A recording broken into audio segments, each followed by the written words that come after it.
runtii waxaa sharaf noo ah maanta inaan halka inaga ka soo qayb galno mashruuca lagu daahfurayo dhismaha magaalada Amal oo runtii ah sida halka laga sheegay magaalo si wanaagsan oo qurux badan loo qaabeeyay loona naqshadeeyay. waxaan marka hore aad ugu faraxsanahay in halka lagu kala saxiixday oo ay buuxisay dhismahan daraasadii dhinaca bay'adda ah ama environmentiga oo muhiim u ah marxaladan cusub ee dalkeenu galayo iyo isbeddelka cimilada oo la arkay shidadeeda iyo dhibaha ay soo kordhisay. waxaan rabaa halka inaan uga sheego mashaariicda furmi doonta ama bilaaban doonta ama dawladdu wado ama hay'aduhu wadaan ama ay ganacsatadu maraan inay maraan wadada lagu qiimeynayo dhinaca environmentiga iyo bay'ada wax la xiriira si dalkeenu mustaqbalkiisu uu noqdo mid nolol ay ka soo bato waxa horumarka uusan noo keenin dhibaato bulshadeenu ku habsata. runtii halka wax badan kama furna waan ka mahad celinayaa Amal Group shaqada ay qabatay maaha maalgelin kaliya mashaariic badan baa la maalgeliyaa laakiin mashruuca kani waa mashruuc mar dalka bilaya mar dad naga maqnaa noo soo celinaya marna shaqo abuur iyo horumar abuuri kara. waxaan ku faraxsanahay dhalinyaradii injineerada ay halka taagnaa ee shaqadan qaybta ka ah oo runtii inaan dhalinyaro aqoon leenahay waxba nama taraysa haddaysan helin mashaariic waaweyn ay ka shaqeeyaan oo aqoontooda iyo khibradooda kor u qaada. marka waa wado hor leh oo furmaysa oo si casri ah oo cilmi ah in shaqooyinkeennu hadda kadib u socdaan. waxay taasi sahlaysaa in mashruuc walba uu la kowsado qofka aqoonta gaarka u leh inuu fursad helo wax uu ka shaqeeyo. sidoo kale waxaan uga mahad celinayaa shirkadda inayan wixii iyada isku koobinay shirkadaha kale oo deegaanka ka jirana ay siisay fursado ay shaqada qayb uga noqdaan. runtii marar badan hadalkii bilo waxa ku jirtay amniga iyo magaalada laakiin ogaada amniga xataa qayb waxa ka qaadanaya in rajada la soo celiyo. ganacsatadu hadday dalka wax gelin naftarkeeda amni xumada qayb bay ka noqonaysaa. dhalinyaradu haddaysan fursado shaqo helin hadday waxay ilaashadaan helin hadday qurux ay ku raaxaystaan helin de marka dambe waxay isu bedelayaan dad dayday ama jirri wixii la oran jiray. marka amniga ka shaqayntiisu dadkoo dhan bay u taallaa khaasatan dhinaca horumarka dhaqaalaha qayb weyn bay ka qaadan doontaa in amnigeenu u xasilo. runtii gobolada Puntland ilaahay xamdigiis waa amni intiisa badan adduunka meel kastana de tira in ah oo dib wada mar walba way jirtaa laakiin waxaan ugu bishaareynayaa khaasatan magaalada Garowe iyo magaalooyinka waaweyn inay yihiin magaalooyin amnigooda la isku halayn karo noloshooduna waxa ka dhinnaa waxay ahayd sida hadda Cabdisalaan sheegay dadka dibadaha ku noolaa noloshii xagga ay ku haysteen oo kale inay halku helaan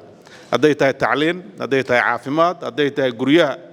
iyo qaabkii u noolaanayaan iyo hadday tahay meelaha ay u baahan yihiin inay ku caweeyaan. iyada ruuxadeeda waxaan rabnaa inay ganacsada ku darto in sidii la oran jiray in carruurta iyo haweenka intii la keenay la yiraahdo dibadaan uga soo shaqeynaynaa taana lama rabo in shaqo abuur oo qoyska dhan intuu soo gaaro dhulka inuu ka shaqeystaa in laga fikiro.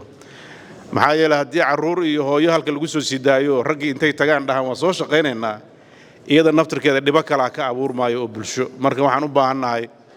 bulshadeenoo dhan rag iyo dumar iyo carruur wada socda inay noo yimaadaan oo kulligood qof walba wuxuu u baahanaa uu ka helo. carruurtiina ay tacliin iyo caafimaad fiican hesho dadkii waaweynaana wax ay ka shaqaystaan iyo fursado kale inay helaan. qorshaha dawladda Puntland waxaa ka mid ah in dalka loo daadajiyo howlaha waaweyn ee dadka noloshooda xasilin kara. insha Allah taala waxaan rajaynayaa annagoo iswada kaashanay dawlad ahaan iyo private sector-ka iyo bulshada inteeda kaleetaba inay heli doono isbeddel muuqda oo aan rajaynayno inuu wax weyn ka bedelo nolosheenna iyo mustaqbalka maanta halka hadal badan kama furna wixii aan soo aragnay baa noogu filan inaan ka sheekayno laakiin fariintayda waxa weeye dadka qurbaha jira iyo dadka gudaha joogaba fursaddan magaaladan inay qayb ka ahaadaan kunguri oo waliba tijaabada koowaad ah oo ay ii sheegeen dhul fara badan ay haystaan ay fidi doonaan waxaan kaliya sidoo halka uu laga sheegay waxaan rajaynayaa in qorshe gaar ah loo sameeyo shaqaalaha dalka jooga qiimaha loo jabiyo waqtigana loo dheereeyo si ay naftirkooda qayb uga noqdaan dadka halka deegaanka ka mid noqonaya waxaan kaloo rajaynayaa haddii Ilaahay idmo qorshayaashiina inaad ku hareer martaan ku dartaan fursado shaqo lacagaha dalka laga helay oo dadku ay leeyihiin oo bangiyada yaala sida adduunyada kale ay u isticmaasho in loo isticmaalo oo dalka dib loogu celiyo fursadaha shaqo la abuuro ganacsiga la abuuro waxaan rajaynaynaa dadkeennu hadda way barteen bangiga iyo la macaamilkiisa waxaan u malaynayaa waagii hore baqdinta badnaan jirtay laakiin hadda waxaan rajaynayaa lacagaha la qaato dadku waa iska bixiyaan laakiin dadku waxay ka cabanayaan lacagaha waqtiguna waa kooban yahay waxa saaranna waa badan yihiin marka taana dib ha loo fiiriyo si fursadda u badato oo dadku ay uga faa'iideystaan annaga waxayna dhiirigelinaysaa inaan dib u eegno inaan qorshayaasha qayb inagala qaadano haddii Ilaahay idmo waxaan qabsan doonaa fursado ku saabsan bangiyada iyo shirkadaha maalgelinta sameeya waxaan rajaynayaa bangiga dawladda iyo wasaaradda maaliyadda inay bridge u noqon doonaan isku xirka dadkaas oo wixii caqabado jira xataa qayb in la qaadano wixii damaanad u baahan aan qaybteena ka qaadano khaasatan dadka dawladda u shaqeeya iyo dhalinyarada shaqo abuurka u baahan waxa lagu bixinayo naftirkooda inay noqdaan wax soo saar leh waxa aad fursadaha hore siisaan waxa anfac leh hadda waxaan u malaynayaa lacagta u badan oo la qaato qof aan shaqayn baa markuu saa u soo kaca wuxuu rabaa baabuur in la gataa u badan baabuurta tirada badan waxa ka haboon dadka shaqaysanaya oo wax soo saarka wax ku kordhinaya oo dhaqaalaha qayb ka noqonaya runtii dal sidaan oo kale ah inay gaadiidkiisu aad u bataan waxay muujinaysaa qorshe xumo marka waxaan u baahanahay dhaqaalaheena naftirkiina inaan u qaabayno qaab isku dheelatiran oo dadka iyo dalka wax taraya aqoonyahanka faraha badan ee dalku soo noqonaya fursadaha abuurteen waa ku mahadsantihiin waxaan halka uga boorinayaa dadka guud ahaan in mashruucan qayb laga qaato la dhiirigeliyo guryaha la gato كل عبد السلام هذا هالك نجوجو نوشة وقتي لكن هو كلا هالك جوجنا وحرجينا يعني قريها قتان سيدا صدق هذا بقوله هذا الشيء شن بقوله نقطة كدي من قريه بطان مركوان رجينا يا إن استديا كلا نوع سنة أبو رمان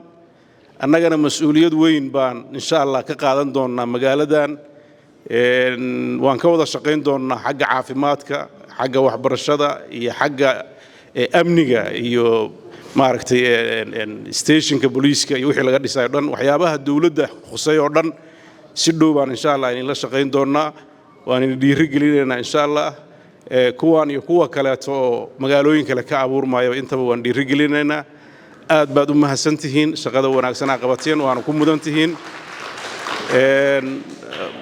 intaas ayaan aan ku soo koobi lahaa mar labaad waa inta ka soo qayb gashay iyo idinkaba waad mahadsantihiin wassalaamu calaykum waraxmatullaah